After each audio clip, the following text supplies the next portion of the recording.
All right. What's up, everybody? It's that dude, your boy, as blue as it gets.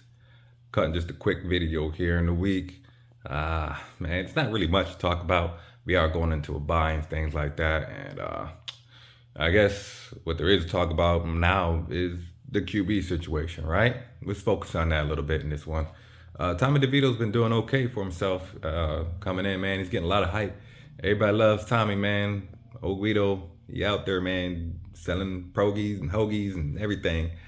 For the people in New Jersey, man, they went out there and represented for the New York Giants, of course, and for the team, but represented the fandom and represented the fandom around Tommy right now. And went to a little signing that he did. Big props to Tommy for that, man. You know, hometown kid, getting some love from everybody, winning a couple games for the team, and it's really been a downtime for him and everything, man. You know, he's gonna get, you can't hate on that. You know, you're just gonna let him get that love. Everybody just, you gotta love that part of it, I guess, or appreciate that part of it. That there's something to get some people through the rest of the season, through Tommy and whoever else they might like on a team. I feel that part, I guess, no doubt. Man, for me though, the air around the QB position has been really funny these last few years, really. But this year in particular is because some of the prime guys that we would name, like a Patrick Mahomes, Joe Burrow, things like that. Man, they're not necessarily what they were in the seasons before, or the seasons last year, and maybe the season before that, and they big time Super Bowl runs. And even some of them are facing, like Joe Burrow has an injury right now. But just to talk around QBs and, oh man, QBs, they actually get hurt. Yeah, they do. Man, just like every other position. And QBs actually don't always be good, but don't always be bad. Yeah, and that's true too. It is very true. And, considering some of the levels of play that have been in the league the last 2 years or so, man, let's say 2 years, right? Last year and then this year has been just really eye-opening. Hope for more people. For me, it's revealed a little bit more, at least kind of solidified my opinion a little bit more on Daniel Jones, really, in his time and his play here, man, and how it's in comparison to other talents, man, whether they're old or new or old, now, 'cause they've been in the league for a little bit. But it's really hard, man, to try to carry that for Daniel when the team, at least the organization, even the fandom, man, have showed a lot of support and trying to get him on board in the flow, in the game, and ready to perform and performing, not just ready to perform, okay? Yeah, get him blocking. Yeah, get him receivers. Yeah, make sure Barkley there to have his back and shit like that. Okay, cool, yeah. But at some point, it comes on Daniel to actually start utilizing those things that's been afforded to him, and the hype and the fandom and the money and the talent around him. Plain and simple. I think that's like I said that before, man, but that's just fair for me. I don't see how that differs from any other position player, especially on this team. Okay, not to name them names, but any other players on any other team, franchise. And Sam Darnold's gone. Baker Mayfield gone. You know what I'm saying? Bryce Young is getting pretty flack right now in his first year. Even though I think his situation is kind of jacked too. It's the first year for him, but his team wasn't really that great. Their best receiver is Adam Thielen. He is good, but he's like a 30-plus-year-old number one receiver for a rookie quarterback. Is kind of, in a first-year rookie quarterback, nah, man. Starting out the box, not really like what you want to hope for him. But they got a chance to get more talent because they draft. Well, they don't have a draft pick. They gave it to the Bears. So, yeah, you know what I mean? With us, the Giants, though, man, and going in and looking at these next talents into the draft, it's all lanes are open, man. Plenty of names out there. I'll start naming them soon. Yeah, I already talk about them probably amongst your friends and yourselves. Already know about most of them. But maybe even some names you might not have heard mentioned yet, either because they haven't declared and they might have a year left, or because they just haven't been mentioned yet, but are still situations that are like, man, this guy could probably be comparable to what we're getting out of Daniel right now, and maybe not even be an early round pick. it's that nuts right now as far as the QB position and trying to get more out of it. Just trying to get more out of it. Um, it's very, very, very fluid for the team as far as where we will land on the draft order. I've got the number of fucking games correct this time after the bye week that is occurring right now in week 13. We have 5 games left. Okay, 5 football actual games, weeks to play in which we play opposing teams. All right, boom, that's it. That is it. So 5 games, man. Let's count. We said Philly is 2 losses right there. Just can't just throw it out there, man. Maybe it'll be different because we have a different QB, because all the times we've really seen them, we've gone against them, has been a 1 QB behind center playing against them. So who's to say, right? All right, man. But let's just count those 2 losses up right there, because they are a good team. And if they're trying to win with San Fran in the running, and Dallas may even be pushing them a little bit too, they might not be sitting people like that. So it could be a game in which we actually have to play a full starting Philadelphia Eagles squad, which we only done once in the last 2 games that we played against them. Okay. Yeah. So that's 2 losses you're assuming, and there's 3 games left to win.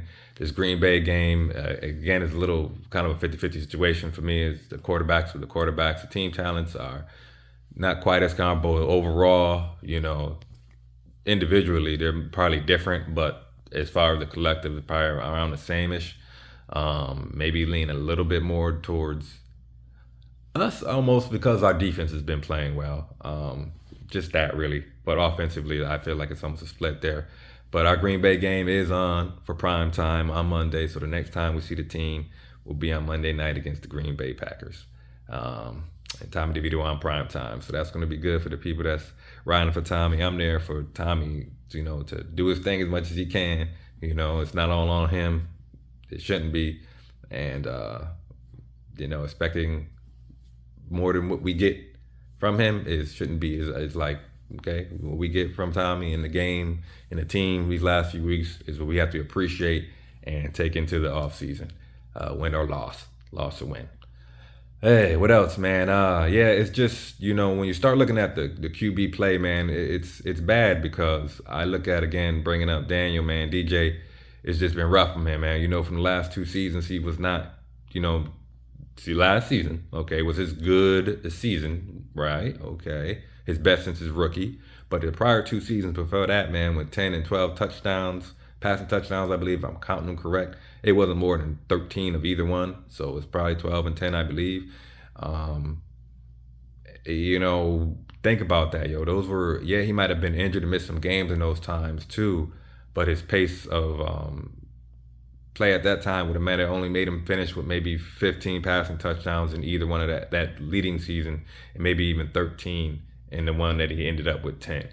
And if you're looking at the QB plays of even the bad play from good QBs now, their bad QB play is still a good deal far and away above what we've gotten out of Daniel Jones, in my personal opinion. Even if I'm talking about his last year, where he was his year that got him into this contract that he has now, but excluding that in the conversation, but just his play, right? Man, we're getting, you've seen out of a bad Patrick Mahomes, quote unquote bad Patrick Mahomes this season, or not as good Patrick Mahomes, because he's still leading the league in whatever's in areas. But like CJ Stroud, who's a rookie, really showing out, man, with the Houston Texans. Whatever system they got installed, they had it right for him. Houston might have some type of secret, man, because they had a few other QBs like Straub and a few other names, but they did have those who might not want to mention, but Deshaun Watson, he was pretty good while he was with the Houston Texans, and he's a similar QB to CJ Stroud in their play style, but Stroud is you understand what I'm saying, hopefully, is that they're developing him as well. So they developed a couple QBs out of the ones they've gotten. We've only developed Eli Manning in the last 20 years, okay? We did not develop Daniel Jones into much at this point. And with his injury, it's going to be harder to get back on track to developing and progressing him to more. So the idea of the team and what they have to do, if you want winning, is only certain many avenues. If you want to take a certain one, you can take that certain one, but you gotta understand what's gonna come along with it if you're talking to somebody like who we have here currently. And then when to that you're talking about asking those other players who are on the team, because he ain't the only one. Okay, he's the highest paid one, but he ain't the only one, or even the most talented at the positions on the team, or who's providing the most on the offense. Period. Okay, just gonna say that. Do you have to ask them to buy into the same thing? Some guys are on this team, like Darius Slayton, who took a kind of reduced contract, even for what he was, to stay with this team. He could have went somewhere else and probably made even $1 million or so, 2 million more somewhere else. But that shows his value of the Giants to himself and Daniel and the guys and the other talents in the locker room, man. And that's what you want when you're trying to build a team. But when you're not, you know, it's hard, man. It's really hard. That's why I can't blame the decisions that any players are going to make in this offseason, like Saquon primarily, since he's not contracted and he's a big part of the offense, and Darius also, because he's a big part of what happens in the offense, man. And if we had more consistency of the other things around him with him, man, he could be a consecutive guy out there, man. Big time show up when the primary guy might not be showing up, you know. It just sucks. It sucks. But we have to understand how we're trying to change up all that's been kind of dragging with the team, and having to really be ready to move on from that. This should not be as difficult of a move on from Eli Manning, obviously. I'm sure Daniel Jones has fans. I'm a fan of Daniel myself. I'm not a fan of Daniel. I just don't appreciate the play that Daniel be giving us. And, he's got to do what he's got to do, man, because they paid him up. And the way things worked out, at least how I saw it on the roster itself, they probably shouldn't have worked out like they should have. It probably should have been a little different. Probably should have been brought down a little bit so that something could be given to where it had to go, to make sure that what was supposed to be getting the most had this proper support that he needed. Because we've seen now that Daniel needs Saquon Barkley.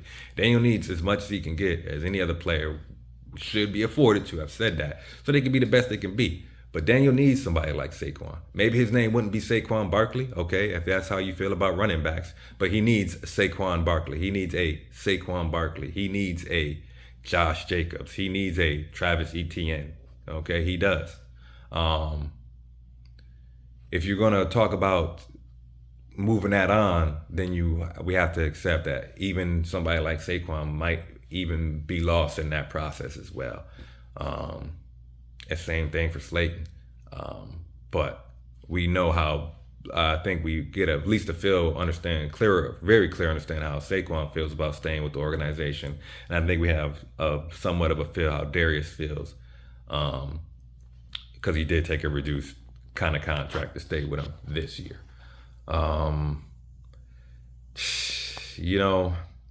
It's promising to sit back and just be able to watch these last 5 weeks and knowing that it is what it is. We have at least a clear picture. We just hope that DeVito stays healthy. Best wishes there, and that that Tyrod is back and healthy at least in these next 2 weeks or so. That the last 3 weeks will be kind of, last 3 weeks we know we're not going to lose both quarterbacks or have no quarterback going to the last 3 weeks. Whatever the record is at that time too, if we win these stage 2 games, we need healthy guys. I'm not really talking about wins or losses for the team like that, really. Just the state of what the QB discussion is now. When you look at all these different QBs, Russell Wilson was terrible last season. Now he's like medium baseline or baseline Russell, and he will finish up better than Daniel. He will. His year will still be better than Daniel's last year, in which we said was one of his better years. And what is there to say, man? So there's looking forward to other options. There's a lot of options. There's a lot of promising things that could possibly make this team refreshed and envisioned in a more modern way, a more progressive way, more collective and community way You know, because it's progressive, it's collective. Okay, um, it's yeah, we just hope for the best. It's your boys blue as it gets though. Just wanted to drop that for the people out there. Um, Off the post game video. I think I need to get some more equipment. You know, I'm still working on that, like a proper mic. I think from when I'm cutting into my other station, and you know, still got other things too. But that's one of the things I think I really need, and you know, just stick with it. It's just something I do for my personal enjoyment, and people that come by and see my personal enjoyment and enjoy that too. Hey, it's what it is. You know what I'm saying? But other than that, yeah. Hope y'all be good.